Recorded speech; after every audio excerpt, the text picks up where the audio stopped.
UPSC previous year questions की series में एक और क्वेश्चन आज कोरियोलिस फोर्स से डिस्कस करेंगे।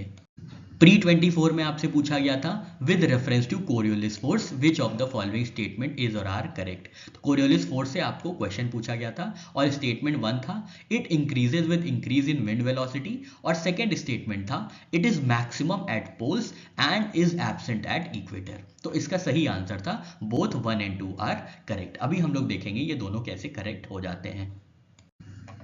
कोरियोलिस फोर्स क्या है, तो ये एक एपरेंट फोर्स है, याद रखना है एपरेंट फोर्स है, एक्चुअल फोर्स नहीं है। ये कैसे कॉज होते हैं, तो they are caused by earth rotation.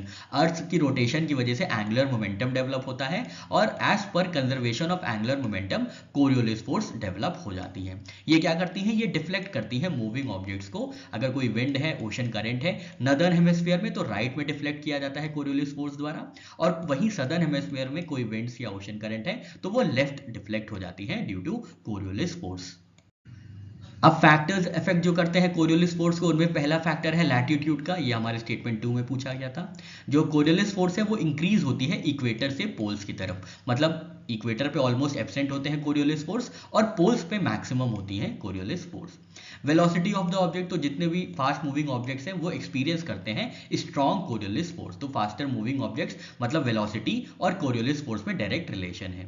फिर आती है बात अर्थ के रोटेशन स्पीड की, तो वही बात हो गई, कोई भी फास्ट मूविंग ऑब्जेक्ट है तो वो स्ट्रॉन्गर कोरियोलिस फोर्स डेवलप करेगा। जैसे अर्थ की रोटेशन स्पीड अगर बढ़ जाती है तो कोरियोलिस फोर्स भी बढ़ जाएगी, और अर्थ अगर एकदम से रुक जाता है तो कोरियोलिस फोर्स भी ऑलमोस्ट जीरो हो जाएगी, क्योंकि एंगुलर वेलोसिटी इफेक्ट होती है।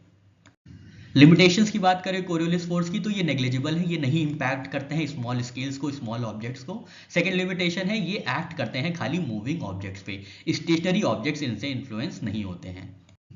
स्टेटमेंट 1 में कहा गया था Coriolis force increases with wind velocity, इसके बारे में अभी हमने बताया डायरेक्टली प्रोपोर्शनल है Coriolis force velocity of moving object से, तो ये स्टेटमेंट सही हो जाता है। जैसे ही विंड वेलोसिटी बढ़ेगी कोरियोलिस फोर्स भी बढ़ेगी। अब कोरियोलिस फोर्स मैक्सिमम क्यों होती है पोल्स पे, क्योंकि अर्थ जो होता है वो स्पिन करता है अराउंड इट्स एक्सिस, और जो पोल्स पे जो चीजें होती हैं वो रोटेट करती हैं around in a tight circle. Earth का शेप ज्वाइड है, जिसकी वजह से क्या होता है पोल्स पे सारी चीजें रोटेट करती हैं इन अ टाइट सर्कल। अब टाइट सर्कल होने की वजह से रोटेशनल इफेक्ट बहुत स्ट्रांग होता है, जिसकी वजह से कोरियोलिस फोर्स बहुत स्ट्रांग होती है। इक्वेटर पे जीरो क्यों होती है कोरियोलिस फोर्स, क्योंकि अर्थ स्पिन हो रहा होता है अपनी एक्सिस पे, तो जो इक्वेटर पे जो ऑब्जेक्ट्स हैं वो ऑलमोस्ट स्ट्रेट लाइन में मूव करते हैं, जिसकी वजह से कोई भी साइडवेज पुश नहीं हो पाता, कोई भी रोटेशनल इफेक्ट नहीं डेवलप हो पाता है, जिसकी वजह से जो है ऑब्जेक्ट्स डिफ्लेक्ट हो, और इसकी वजह से कोरियोलिस फोर्स ऑलमोस्ट एब्सेंट होता है इक्वेटर पे।